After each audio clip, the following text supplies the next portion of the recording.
किताबें झांकती हैं बंद अलमारी के शीशों से, बड़ी हसरत सी तकती हैं। महीनों अब मुलाकातें नहीं होती। जो शामें उनकी सोहबत में कटा करती थी अब अक्सर गुजर जाती है कंप्यूटर के पर्दे पर। बड़ी बेचैन रहती हैं किताबें। ज़बां पर जायका आता था सफ़हे पलटने का, अब उंगली क्लिक करने से बस एक झपकी गुजरती है। किताबों से जो जाती राब्ता था वो कट सा गया है। कभी सीने पर रखकर लेट जाते थे, कभी गोदी में लेते थे, कभी घुटनों को अपने रहल की सूरत बनाकर नीम सजदे में पढ़ा करते थे। उन किताबों में मिला करते थे सूखे फूल और महके हुए रुक्के। किताबें मांगने, गिरने, उठाने के बहाने जो रिश्ते बनते थे, अब उनका क्या होगा। गुलजार साहब की इन्हीं लाइंस के साथ आज आपको किताबों से हमारा रिश्ता बताने के लिए मैं हूं आपकी दोस्त बारिश।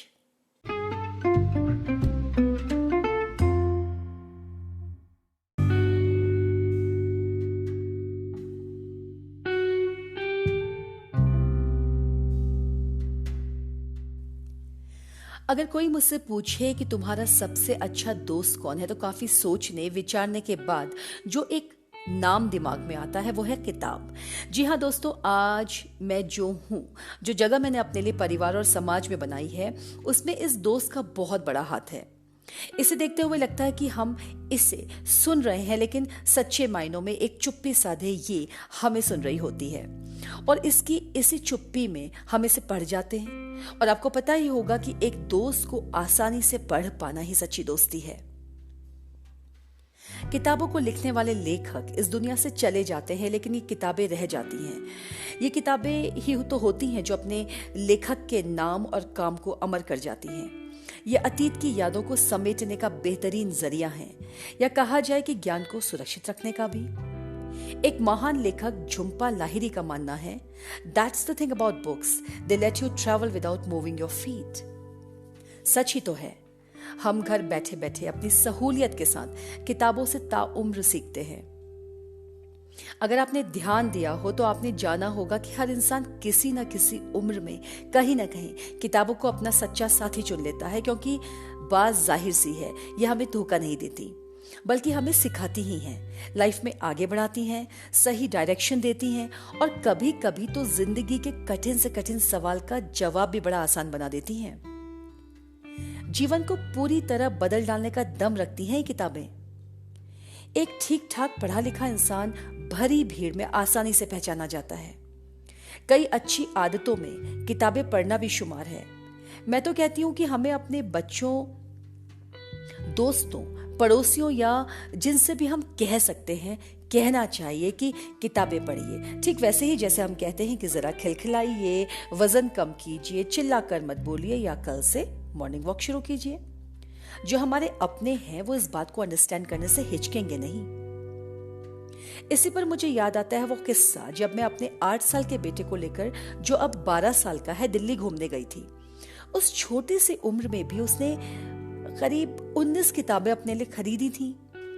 पढ़ी कितनी ये तो नहीं पता, लेकिन ये जरूर जानती हूँ कि मेरी जगह जगह से किताबें खरीदने की आदत ने उसे भी आदत डाल दी। अब समय समय पर डांट ही देती हूँ कि जो किताबें ली हैं उन्हें पढ़ तो लो। खुशी इस बात की है कि वो पढ़ता भी है। फ्रांसिस बेकन के एक एसे ऑफ स्टडीज की कुछ लाइंस याद आ गई।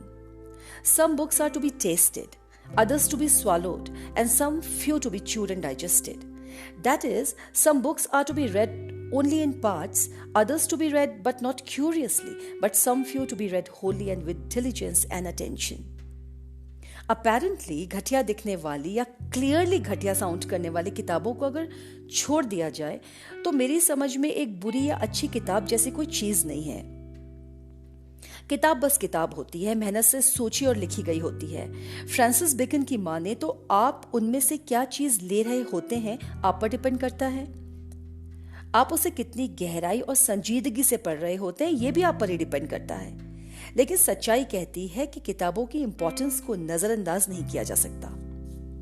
किताबें आप अपने इलेक्ट्रॉनिक डिवाइसेस जैसे सेल फोन, कंप्यूटर, किंडल में भी पढ़ सकते हैं। ये बहुत इंटरेस्टिंग भी तो है। आप इन्हें कहीं भी कैरी कर सकते हैं और इनमें कीड़े लगने या फटने का तो डर ही नहीं है।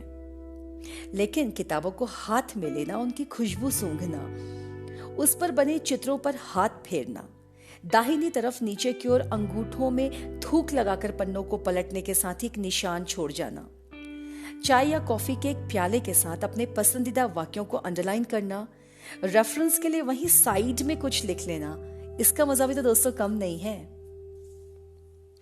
मंडी हाउस मेट्रो स्टेशन पे लिखी सफदर हाशमी की एक कविता मैं अक्सर अपने बच्चे के सामने गाने लगती हूँ। क्या तुम नहीं सुनोगे इन किताबों की बातें?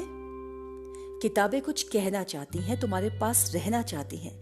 किताबों में चिड़ियां चहचहाती हैं, किताबों में खेतियां लहलहाती हैं, किताबों में झरने गुनगुनाते हैं, परियों के किस्से सुनाते हैं। किताबों में रॉकेट का राज है, किताबों में साइंस की आवाज है।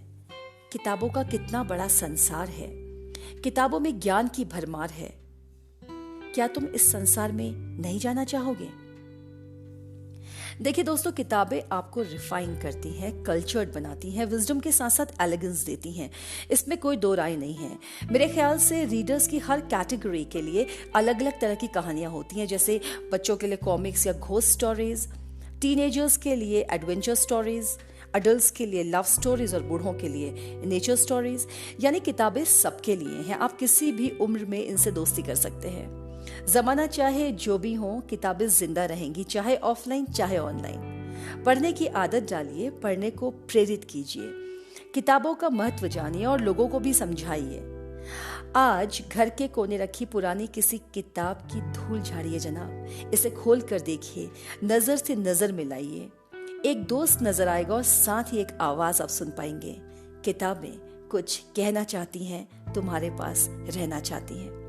इसी के साथ इजाजत दीजिए ताकि फिर से आपसे रूबरू हो सकूं नेक्स्ट वेडनेसडे कुछ नए के साथ। Till then keep the faith.